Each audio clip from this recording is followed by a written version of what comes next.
Ciao, bentornati su Guitar Skill.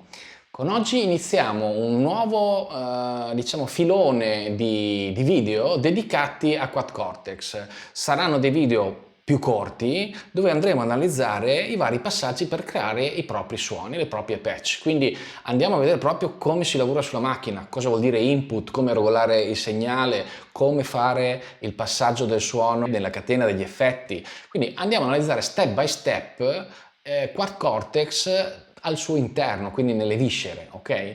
Possiamo chiamarlo Quad Cortex in pillole. Quindi realizzeremo video brevi dove potremo andare a vedere come creare i nostri suoni. Se ti piace quello che stai vedendo, clicca qui sotto, iscriviti al canale così sarai sempre informato con le nuove uscite. Andiamo subito a vedere come si realizzano i suoni. Bene, quello che andiamo a fare oggi è partire da zero in Cortex Cloud per regolare il nostro suono, la nostra chitarra e iniziare a creare le nostre patch, i nostri suoni. Quindi nello specifico oggi andiamo a vedere il segnale, come viene diviso sulla griglia, cosa vuol dire input, come settare l'input, quali sono le caratteristiche del segnale e i features che ha la griglia di Quad Cortex, quindi quali sono le cose opzionali, cosa posso attivare, disattivare, insomma andiamo adesso poi nel dettaglio. Iniziamo aprendo il Cortex Cloud perché è il modo più semplice. Sapete ovviamente che Quad Cortex vi permette anche di lavorare direttamente sulla macchina, però col Cortex Cloud ovviamente da desktop diventa molto più semplice. Lo potete downloadare dal loro sito, da Neural DSP, ok? Andiamo direttamente su Quad Cortex. In alto a destra abbiamo queste icone, questa con la freccetta è per tornare indietro quando stiamo modificando qualcosa e vogliamo tornare indietro di un passo o di due passi. Si genera anche quella in avanti, nel senso che se io ho fatto dei passaggi, l'ultimo non mi piace, torno indietro, ma ho anche la freccetta in avanti per poi andare in avanti di un passo, quindi non perdo nulla delle modifiche che sto facendo in tempo reale. Questo invece è un altro pulsantino che mi permette di modificare il volume in uscita della mia macchina, quindi come la manopola fisica sul Quad Cortex, lo posso modificare da qui. E questi tre dot, questi tre puntini qua invece mi danno la possibilità di fare altre cose che man mano andremo a verificare nel corso dei video. Oggi andiamo qua in I/O Setting, la stessa cosa si può fare direttamente sulla macchina. I/O Setting sono ingressi e uscite, ok? Sostanzialmente della macchina. Quindi qua come potete vedere ho l'input 1 dove al momento io sono collegato con la mia chitarra, l'input 2 perché sapete potete utilizzare Quad Cortex con addirittura 4 strumenti contemporaneamente utilizzando i vari input disponibili, quindi io posso entrare con l'input 1 con la mia chitarra, l'input 2 magari ho l'altro chitarrista della mia band o il bassista e vogliamo uscire tutti insieme sull'impianto, posso creare delle linee parallele, una per la chitarra con gli effetti della chitarra, una per il basso con gli effetti per il basso o una per la voce magari, una per le tastiere e uscire tutti dallo stesso output per andare poi al mixer. Questa è un'altra particolarità di questa macchina. Però andiamo dritti al sodo. Input 1, input 2, send 1, send 2, se dovessi collegare la macchina in send e return con una testata, quindi utilizzandola solo come una piattaforma di effetti, piuttosto che il collegamento con i 4 cavi, insomma ci sono varie possibilità, però adesso non andiamo nello specifico. Il ritorno 1 e 2, questi invece li posso usare come dei veri e propri input, perché io posso entrare lì con un jack, con una chitarra o con qualsiasi altro strumento e dalla griglia dirgli che è un input e quindi avere, come si diceva all'inizio, 4 possibili strumenti che entrano contemporaneamente e vengono processati su ogni riga in maniera indipendente. Quindi posso avere 4 chitarre, un basso, una chitarra, una voce, insomma 3 o 4 strumenti che lavorano sulla stessa macchina, visto che la macchina ha un processore potente, quindi posso dedicare vari effetti ad ogni strumento. Un output, come vedete, 3 e 4 3 e 4 perché il main output 1 e 2 sono gli XLR, ok? Che sono questi output qui.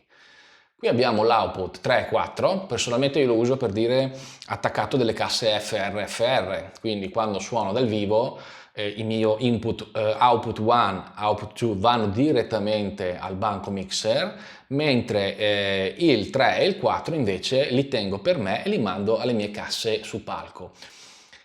Le varie connessioni MIDI e i due jack relativi ai pedali di espressione 1 e 2. In più l'USB alla quale adesso è connessa la macchina per poter poi lavorare col computer, per poi fare anche gli aggiornamenti e quant'altro. In realtà la macchina si aggiorna anche via wifi senza dover per forza essere connessa a un computer. Ok, andiamo sull'input 1, adesso cliccandoci sopra lo seleziono, vedete diventa verde e mi si apre questa schermata sostanzialmente. La cosa importante da vedere, se siete dei chitarristi, sono il livello dell'input 1 e il type che deve essere instrument, ok? Il Phantom non ci interessa, intanto non ce lo fa vedere perché vede che sono connesso con un cavo normale e non con un cavo bilanciato. Il ground e lift, se avete problemi di terra, di ronze, potete attivarlo o disattivarlo. Ma principalmente adesso ci interessa guardare l'input 1 e il type che deve essere instrument. Se fosse una voce attaccata con un microfono dovrei metterlo su mic. Allora, chitarra, possiamo avere varie chitarre. Le chitarre con dei pick up molto spinti, dei pick up attivi, dei piezo per quanto riguarda le chitarre acustiche, dei single coil, insomma ci sono varie potenze di pick up. Quello che interessa a noi qui, come vedete io sono a 6.48, è fare una prova per vedere dove arriva il mio segnale in termini di dB. Sostanzialmente bisogna arrivare attorno al rosso, può andare sul rosso ma non deve essere costantemente rosso pieno, altrimenti il mio segnale poi entrerà già con dei picchi e sarà già disturbato, comunque non lavorerà bene in griglia. Se andiamo a vedere, adesso sostanzialmente in griglia non c'è niente, quindi si sentirà il suono pulito della chitarra che non è assolutamente processata e vado a vedere che livello ha. Ok? Qua è pienamente sotto il rosso, ma se vado sul pick up humbucker senza splittare e magari ci pesto un po' di più, vedete? Va sul rosso, ok? Quindi qua magari potrei aumentare un pelo, arrivare a 7, 7,5.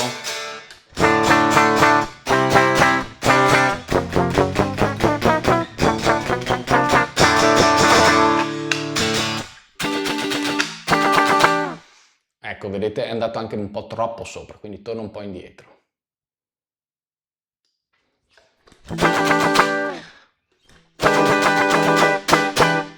Vi consiglio di fare un po' di prove, proprio schitarrando forte, no? Per capire, anche in base a dove vi trovate sul manico, come risuona la chitarra, il pick up, per capire il limite, diciamo, del livello. Fatto questo, avete regolato il vostro input, che è la prima cosa da fare. Andiamo velocemente a vedere magari gli output.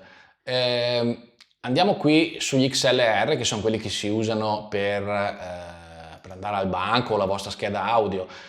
La stessa cosa poi vale per questo. Ok, qua 0 dB. Generalmente 0 dB e siete a posto, in senso che tutti i volumi poi vengono gestiti dai vostri amplificatori all'interno della griglia, quindi lo 0 dB qua non dovrebbe essere un problema. Se volessi avere, che ne so, personalmente io uso questi due XLR per andare al banco e poi magari le casse FR negli altri output gli do dei dB in più o dei dB in meno direttamente dalla pedaliera quando sono sul palco live e ho bisogno di modificare la mia uscita.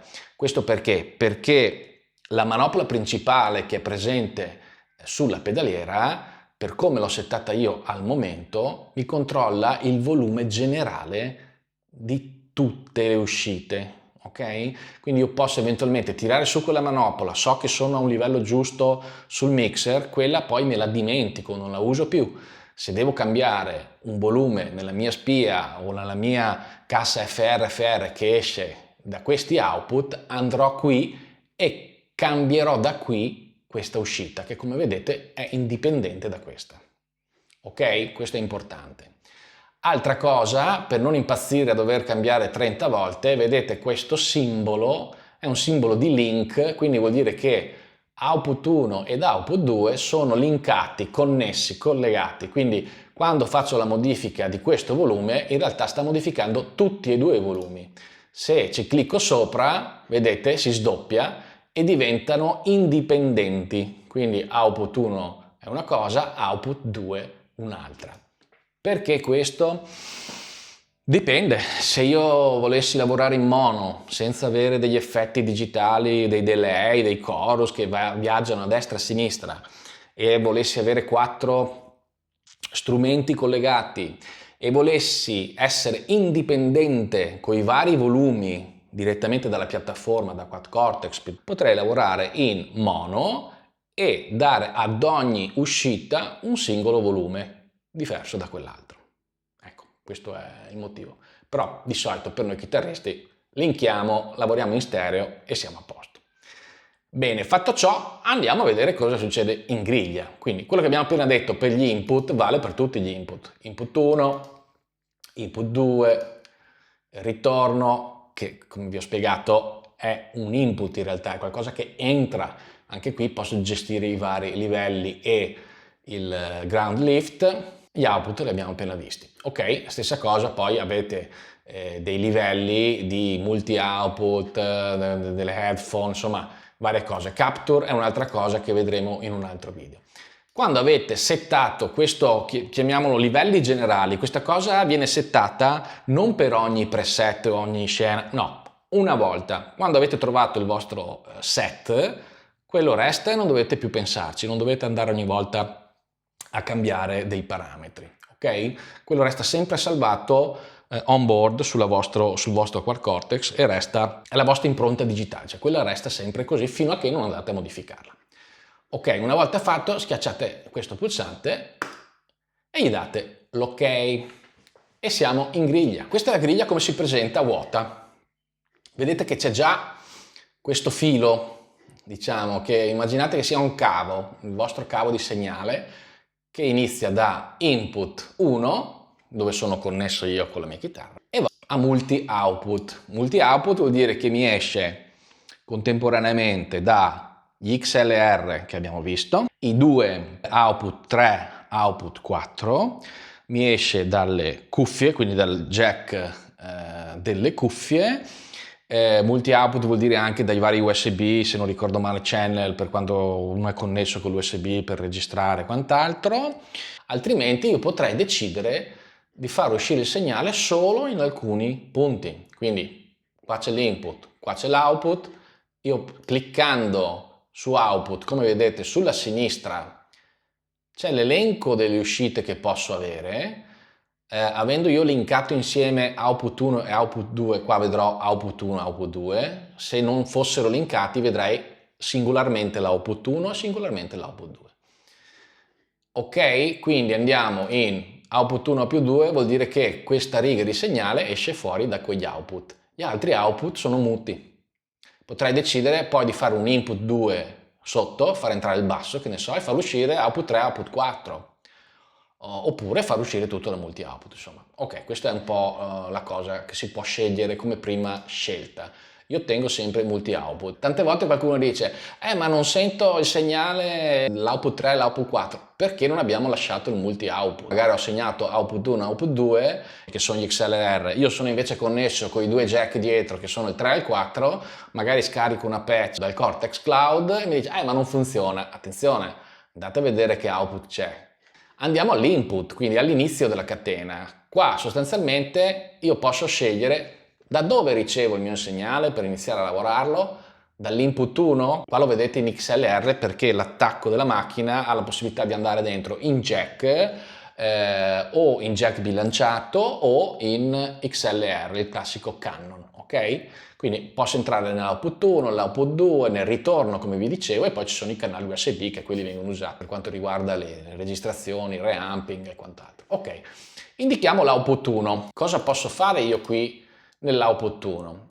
Lo seleziono, vedete qua sotto c'è scritto Input Gate Control. Sostanzialmente Quad Cortex in automatico ci dà la possibilità di avere un noise gate in ingresso, quindi se ho una chitarra che fa le ronze piuttosto che ho dei pedali davanti che mi possono portare dentro rumore o quant'altro, non faccio che attivare qui, cliccare qui il tasto on e vedete che si colora. Quindi io ho un noise reduction, un noise gate, chiamiamolo così, che mi va già a tagliare del suono. Se lo tiro su,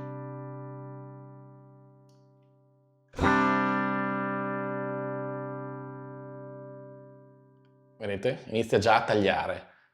Comunque sostanzialmente lui dice ok, sopra una certa soglia di rumore inizia a tagliare in maniera poi più delicata, è un gain reduction abbastanza intelligente diciamo, e mi va a tagliare il rumore. Personalmente a me i noise gate non piacciono tanto perché comunque un po' di frequenze le tolgono, quindi io lo lascio sempre disattivato, ok?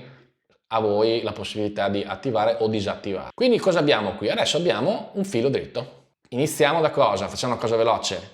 Amplificatore, clicchiamo sul più, andiamo su Amp e qua come vedete alcuni li ho pingati diciamo in verde perché sono chiamiamoli preferiti, no? Allora andiamo a vedere quelli normali. Andiamo a vedere quelli normali. Ok, qua vedete non c'è nessuna scritta verde.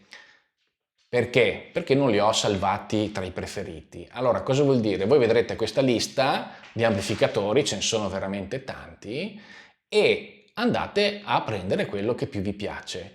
Una volta che l'avete provato, volete salvarlo e scusate, c'ho il cane che mi sta facendo compagnia. Sei a posto? Ok, volete salvare l'amplificatore che più vi piace e tenerlo, diciamo, tra i primi della lista? Basta fare così. Andate qui sui tre puntini, cliccate, vedete, Pin Model to Top. Sostanzialmente, la prossima volta che aprirò sarà tra i primi della lista, quindi quelli che più utilizzerete o quelli che più vi piacciono, ve li troverete già pronti. Ok, prendiamo questo TM45 Bright, che sostanzialmente è un Marshall. Ovviamente, adesso vi farò sentire, se io adesso suono, non ho messo una cassa, quindi suonerà da schifo. Ok? Sentite tutto schifoso. Perché? Perché è come se attaccaste una testata direttamente all'impianto senza avere una cassa o un microfono davanti. Quindi andiamo lato destro, perché mettiamo la cassa dopo l'amplificatore, a meno che non vogliate provare cose strane, e andiamo a sceglierci cosa? L'amplificatore. Ok? Quindi vado su Cab, clicco, anche qua ne ho pingati alcuni, andiamo, prendiamo questo, è un 4x12 della Marshall con 60 Grand Cabinet, adesso vediamo poi cos'è, ci clicchiamo sopra e come vedete qui sotto si apre già lo spettro della cassa, cioè sostanzialmente qua cosa ci fa vedere adesso? Ci fa vedere, questi sono i due microfoni che io posso spostare fisicamente, questo è il centro del cono, qua mi sposto verso l'esterno del cono, scendendo così è come se mi spostassi indietro col microfono, quindi lavorando di qua, infatti vedete poi che si muovono anche i vari potenziometri, no? Dopo andiamo a vederli, però così mi sto spostando sull'asse del cono per cambiare quindi da centro a esterno e così in base alla posizione che ho scelto mi sposto invece distaccandomi in distanza rispetto al mio cono. Altra cosa che vedete, qui abbiamo il nome del microfono disponibile, c'è il Ribbon 160, il 121, il Dynamic, un altro 57, il classico SM, un altro Dynamic 421, un condensatore, oppure posso caricare delle mie IR, magari compro l'IR da qualche altra parte e me le carico. Io ho sempre uso personalmente le casse che trovo qui e cambio i vari microfoni. Lasciamo così com'è, non andiamo nel dettaglio, faremo altri video per questo. Ok? E dopo andiamo a vedere l'ampli che è il più lungo, aggiungiamo per avere un attimo di, alla fine della riga, aggiungiamo un attimo di riverbero, giusto per darci così una parvenza di stanza, mettiamo un room facile, teniamo un 30%, mettiamo mezzo secondo. Bene, adesso non abbiamo fatto ancora niente. Come suona?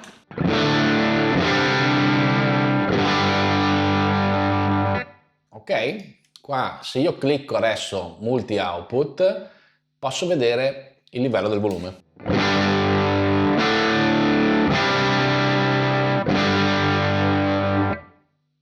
Benissimo.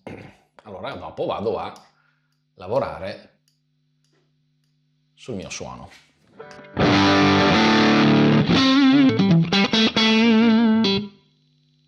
Diamoci un po' più di delay, di riverbero.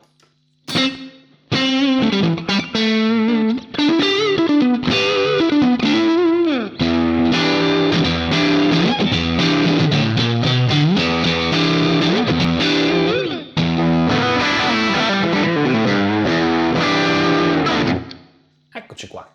Quindi qua abbiamo fatto il nostro primo, diciamo, in maniera molto semplice, il nostro primo preset con il nostro primo approccio. Non abbiamo modificato niente, quindi non siamo andati nel dettaglio. Qua posso andare a schiarire, posso spostarmi un attimo i microfoni.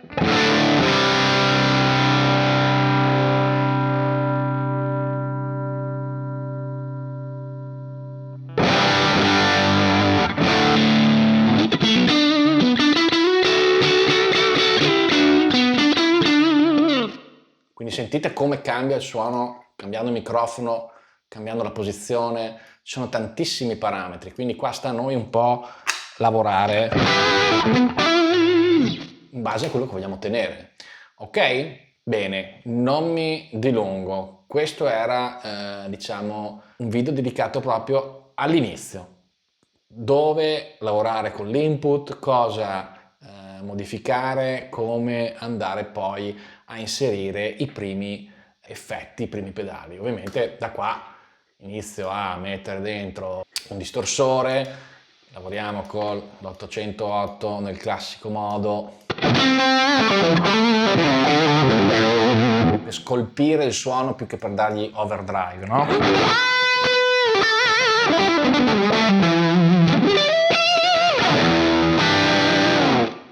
Quindi si dà tanto volume per mandare in saturazione l'amplificatore in successione, non gli si dà il gain al singolo pedalino in questo caso.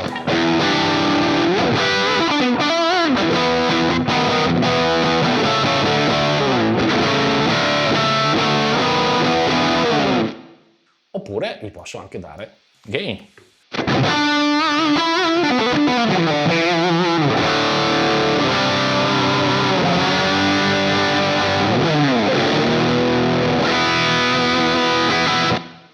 Bene, questa era la pillola dell'input, output e di come creare la prima riga di segnale. Ci vediamo nei prossimi video e andiamo step by step più a fondo per ogni blocco e sui vari giri che può fare il nostro segnale.